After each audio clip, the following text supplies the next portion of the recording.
Hi guys, welcome. I'm in my sound studio today for the video. I haven't been on the channel in a couple of weeks because I've been processing stuff myself, and like I said at the beginning, I can only do videos when I'm in top form, so I have to allow myself time to digest what's going on in the world as it's happening too. So as a result of that, I have actually done this video on depression twice already. The first one, the sound wouldn't work for some reason. The other one was something else wrong with it. So as a result of that, I've actually made some notes this time because each time I did the video off the top of my head, I came up with some more ideas, and I want to just make sure I don't leave anything out today. So I'm going to get straight into it. I'm calling this video My Friend Depression because one thing I want to mention is the technique of reframing. And if we see depression always as a bad thing, it's always going to remain a bad thing. A lot of the healing work that I want to talk about in this series involves stepping back into your own power or taking responsibility for the fact that you can heal yourself. I'm sharing this information because I want you to heal yourselves. I can't do the work for you. I'm just here to share the knowledge of what helped me through certain things. So obviously, if I'm doing the video on this, I have had a lot of experience with depression and suicidal thoughts, and even attempted suicides. I'm not going to go too much into that. The reason being is that I understand that by the law of attraction, we're attracting the things that we talk about, so I don't want to go too deep into my story, but I'm just going to talk about the realizations I've had as a result of these instances that have happened in my life. So I mentioned in one of my last videos that step number one when it comes to depression or suicidal thoughts is commit to yourself. Let's say tomorrow or the next day you wake up, or even today, commit to yourself that the only thing you have to do is stay alive till things get better. So if you give yourself even one day to do this, today all I have to do is stay alive. The reason I state this as a method of coping or paving the way towards new paths of healing opening up is because it's important to let go of obligations. The thing that people doesn't always realize is that depression is one thing, but it's often, if not nearly always, accompanied by other things such as trauma, such as anxiety, such as deep-rooted feelings of guilt, and even things like punishment of oneself for not getting things done in a day. When if we actually realize that we were in trauma and we can't actually function, and the reason I say just make your only goal in the day is to stay alive is because when you bring it back to basics like that, like, you can make a decision to let go of all this self-imposed guilt. Because the thing about it is, these obligations, this anxiety, this punishment, if you're going there, it's a subtle thing, but we do it to ourselves. These things are a result of us doing something to ourselves. Like, no one's standing there with a gun to our heads saying, oh, I'm trying to make you anxious, you need to do this today. Like, if you're already depressed, you're probably either in a situation where you're isolating yourself, or else you're functioning with a game face on. So like, the people around you probably don't know the depths of what you're going through. These are coping mechanisms. Maybe I'll talk about that a little later. But they're okay to get you through like crisis points or whatever, but what we need to realize is they're self-imposed, and the good thing about that is that we can stop imposing them on ourselves. So if one of our coping mechanisms is it's not coping mechanism, but say if you're depressed and you're like, all through the day you're depressed, but the only thing that's in your head when you wake up is, I have to do this for someone, I have to do this, I promised such and such I'd do this, obligations. you're caught up in that whole rat race, so you can't even begin to look at yourself or your feelings or your emotions, because once that starts, then the anxiety starts, and then the bad feelings start, and it spirals downhill from there. So what you're trying to do is give yourself a clean slate for the first day by cancelling all obligations, if only in your own head and if only to yourself, and that gives you the blank canvas from which to start opening the path to feel better, which is your goal. I'm going to do another video at some stage on anxiety, because it's a whole subject matter unto itself. What I will say about guilt is that it serves no purpose. I came to that realization a good while ago. Guilt is very subtle, it's difficult to identify, so I'm just breezing over these subjects. If you have time yourself to take notes, or you want to think deeper about these things, please do, and I might revisit some of the subjects individually at a later date.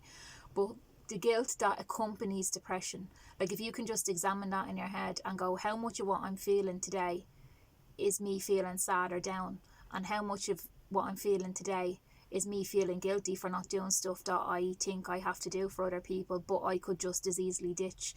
And what I will say to you is the first step in dealing with depression is define where you are and define what you want. Like, so I am here, I am in depression, I am in trauma, I am in anxiety.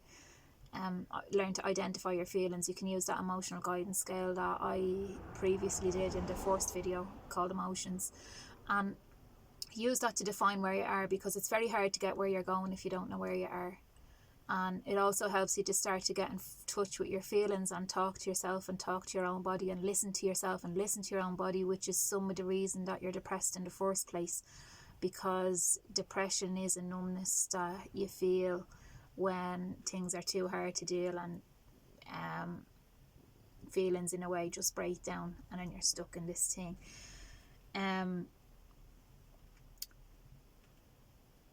So define where you are. Part of defining where you are is realising that if you're in depression, you're probably in trauma, and that certain things probably caused this trauma.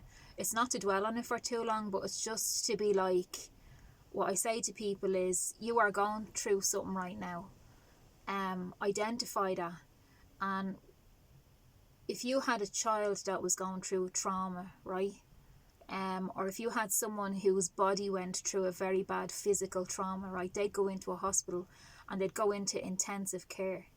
So what I suggest to people in the first part of recovery from depression and anxiety and suicidal thoughts is to make yourself aware of the fact that depression is a very big thing. Just because it's not visual doesn't mean that it's not real. And with that in mind, maybe you're not getting the help from outside that you need, but you can be your own healer here. This is a big thing I'm trying to press upon people, is that the power is inside you to heal, because everything that happened to you also comes with the tools to get out of it. So this intensive care thing is, if you think of the analogy of a hospital where someone has had an accident and they need intensive care, what you're going to do is say to yourself, I'm in something really bad or difficult here, and now I'm committing myself to intensive care. And you can sit down with a notebook or sit down with your own mind and say to yourself, what does intensive care look like for me? It's not going to be the same as a hospital. You're not going to have to hook yourself up to this and that machines or whatever. But what you are going to have to hook yourself up to is new potential ways of healing, new ways of thinking, new ways of caring for yourself, and caring for yourself in such a way that you become the adult that wasn't giving yourself the things you needed when you were a kid, or you become the adult that's not externally giving yourself the things you need now. Because one of the things that happens is lack of self-care, like lack of recognition. So if you're in depression, right, and the people around you can't understand it, right, that's actually a reflection of the fact that you can't understand yourself. That's been manifested and mirrored back at you by the people around you. And often this happens, it's another symptom like what I talked about, like depression is sometimes covered and hidden inside guilt, anxiety, etc. Another thing that happens is it's all also compounded by situations where you might go to someone for help and not get the help you need. So what you need to begin to do is, number one, realize that you can give yourself the help you need. It's just a lack of knowledge at the moment. But I'm going to try and share some knowledge, and I'm going to try and share some links with you externally that will give you other knowledge that will put you back on the right path, as I did for myself when I was in the same situation. And don't only depend on me. What I'm going to say to you is, like, you have Google and YouTube in front of you if you're watching this, so you can go on, you can Google anxiety, you can Google depression, you can Google, like, I'm not a fan of Google, so I shouldn't be using that word so much, but I mean, you can use search engines and the internet that's at your hands to educate yourself, and I can guarantee you that it's all that's missing in your life is knowledge. When you have certain pieces of knowledge, you can heal yourself very easily. So it's not that you're missing some big thing, it's not that you're missing money, it's not that you're missing people, you're just missing some piece of knowledge that you haven't found yet in your path and journey to healing. And once you have that knowledge, your healing will come very easily, and that's a nice thing to integrate into yourself, and you can just start to believe and understand that, and that this is your first step in healing, and healing is possible even if you only believe it's possible. Where was I at? It was at intensive care. Committing yourself to intensive care is, as I mentioned previously, looking after yourself, looking after your basic needs, making sure your basic needs are met, identifying your basic needs in every moment. So if you start going into trauma, or like responses, or you're getting triggered, or something gets you angry, whatever, you can say, okay, in this moment, just stop, shut down, stop, withdraw. Bring yourself to a space that's quiet or peaceful, and say to yourself, what is it that I need right now? What's the most within the realm of what I can do and the money that I have right now? What can I do for myself? If you need sleep, if you feel freaked out, whatever, you can lie down. If you're tired, you can lie down, you can go to sleep, you can have a rest. Normally when you wake up, your vibration is reset back to a sort of a generally good vibe.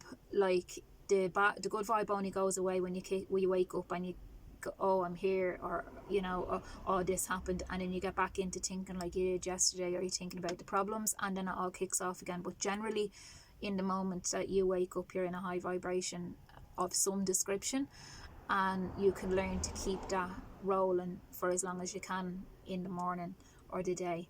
So if you're really at rock bottom, sleep is a good option in some ways if you think you can get a sleep. Alternatively, if you've been letting yourself go hungry, you can feed yourself. If there's somewhere you can stand outside and get some fresh air and breathe in and breathe out. This sounds really simplistic, but actually breathing is such a powerful tool. So like I do things like just breathe in, count to 7, or pick a number, hold it, count to 7, and breathe out, count to 7. So if I'm in anxiety or in a place on the edge of any negative feelings, I can go.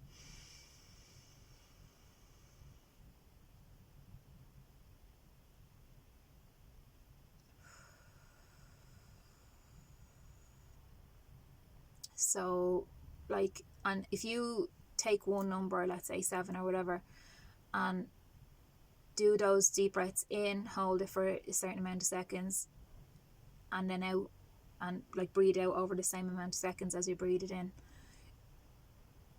That can, even that with one deep breath there, I can feel that already instantly, like stabilizing and grounding myself a bit. You can do that anywhere. Like you can do that in the middle of a room or a conversation.